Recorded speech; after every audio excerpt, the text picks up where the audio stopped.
Dobrý deň, vážení priatelia. 15. mája sa ma v Handlovej pre moje politické názory pokúsil zavraždiť aktivista slovenskej opozície.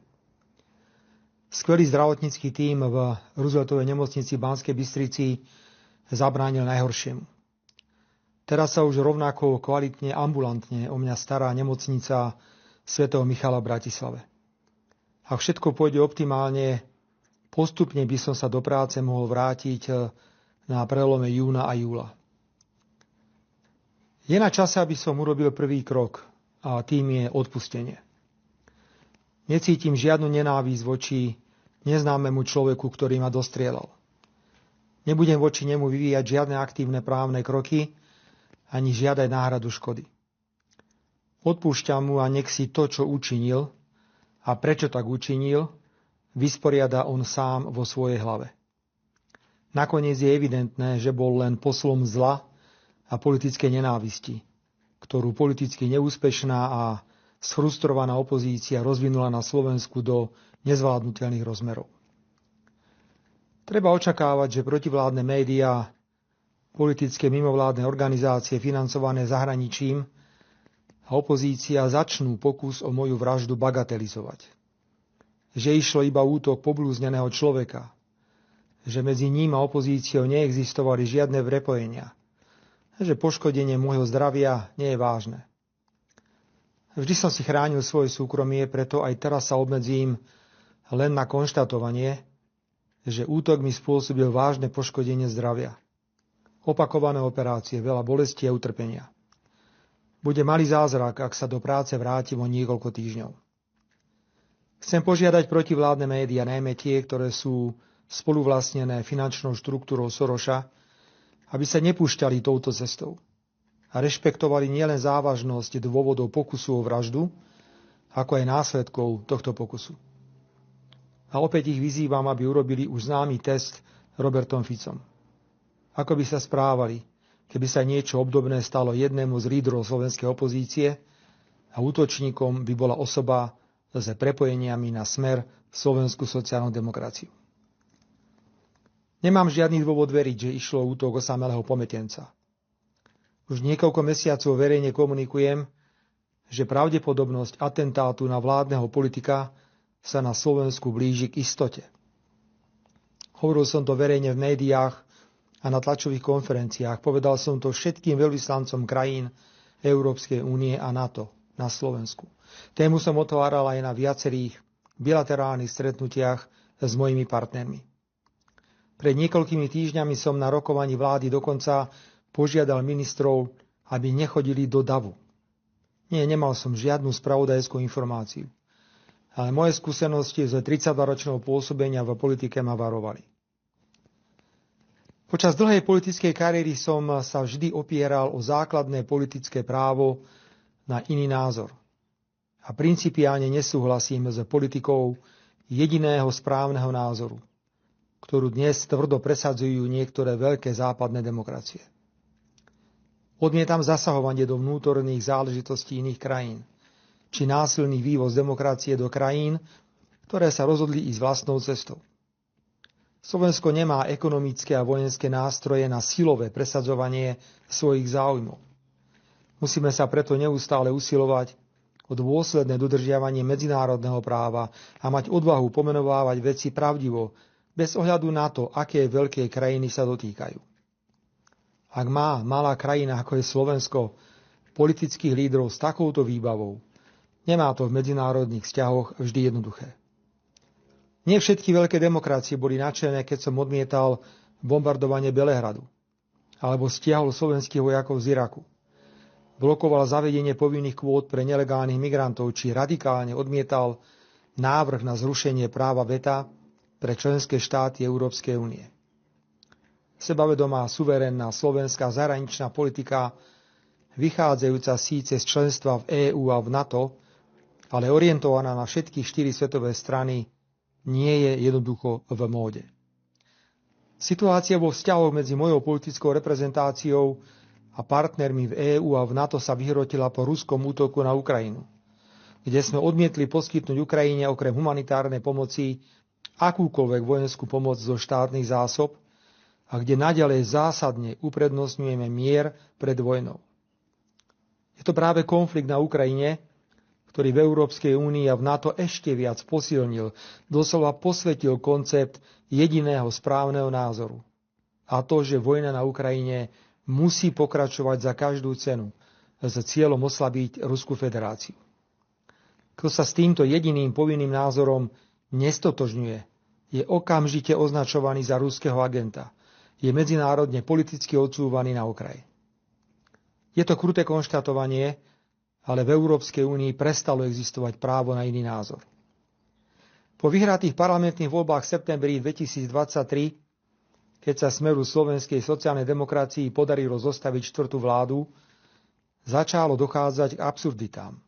Strana európskych socialistov, ktorej je Smer dlhoročným členom, namiesto blahoželania k víťazstvu v voľbách pozastavila Smeru členstvo, preukázateľne pre iné názory na vojnu na Ukrajine a našu veľkú rezervovanosť pri podpore extrémnych názorov v etických otázkach.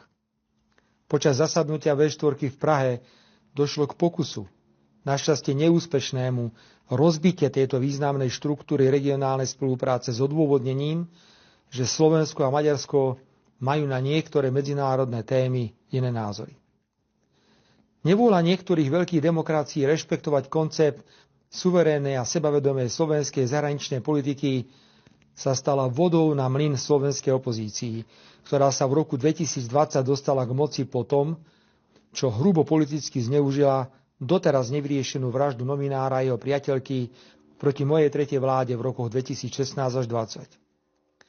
Vláda, ktorú v rokoch 2020 až 2023 vytvorila opozícia, sa plne podriadila záujmom veľkých krajín. A predovšetkým po začatí vojny na Ukrajine okamžite prijala koncept jediného správneho názoru a doslova vyrabovala slovenské ozbrojené sily. Znížila v zásadnej miere obranyschopnosť Slovenska a nekriticky sa postavila na stranu krajín presadzujúcich vojenské riešenie konfliktu na Ukrajine. Za to si mohla na Slovensku vláda robiť čokoľvek. V rokoch 20 až 23 došlo k masívnemu zneužívaniu trestného práva na likvidáciu opozície. Bez dôkazov boli obviňovaní a do väzby posielaní predstavitelia opozície, boli podozrivé úmrtia vo výkone väzby. Ako opozičný líder som bol 4-krát bezdôvodne obvinený za politickú činnosť. Celé 3 roky sme upozorňovali Európsku úniu na situáciu na Slovensku. Nepadlo však ani jedno jediné slovo kritiky na adresu kvality právneho štátu na Slovensku a na vyčíňanie vlády pri zneužívaní trestného práva na likvidáciu opozície. Nikto, ani na pôde Európskej únie, ani z predstaviteľov jednotlivých veľkých západných demokracií sa ani len nespýtal na úmrtie advokáta Krivočenka, generála Lučanského, na preukázateľne zmanipulované trestné konania. Pre veľké demokracie bolo podstatne viac ako právny štát dôležité mať na Slovensku k dispozícii politické sily, ktoré boli a sú pripravené urobiť čokoľvek pre cudzie záujmy, aj keď je to v príkrom rozpore so slovenskými národnoštátnymi prioritami. Po parlamentných voľbách v septembri 23, keď Smer postavil štvrtú vládu, opätovne so svojimi koaličnými partnermi potvrdil politiku suverénnej a sebavedomej slovenskej zahraničnej politiky orientovanej na všetky 4 svetové strany. Súčasná opozícia, povzbudená ochrannou rukou veľkých demokracií v rokoch 20 až 23, pokračovala v útokoch a obviňovaniach vlády. Vedela a vie, že presadzovanie práva na iný názor a sebavedomej a suverénnej slovenskej zahraničnej politiky nemá oporu v medzinárodných organizáciách, ktorých je Slovensko členom. A súčasne dávala a dáva jasne najavo, že je zástancom jediného povinného názoru. Je za vojnu na Ukrajine, je za zrušenie práva veta, považuje Rusko a Čínu za smrteľných nepriateľov. Od volieb v septembri 23 stúpajúcej a dobre živenej opozičnej agresivite preto opäť nikto nenastavoval zrkadlo ani médiá, ani mimovládne organizácie, ani hlava štátu, ani Brusel či NATO. Fyzické vyhrážanie sa významným vládnym politikom, ako to bolo napríklad v prípade poslancov Národnej rady Erika Kaliňáka a jeho manželky, či Ľuboša Blahu sa preto pre agresívnych predstaviteľov opozície stalo akceptovateľnou normou.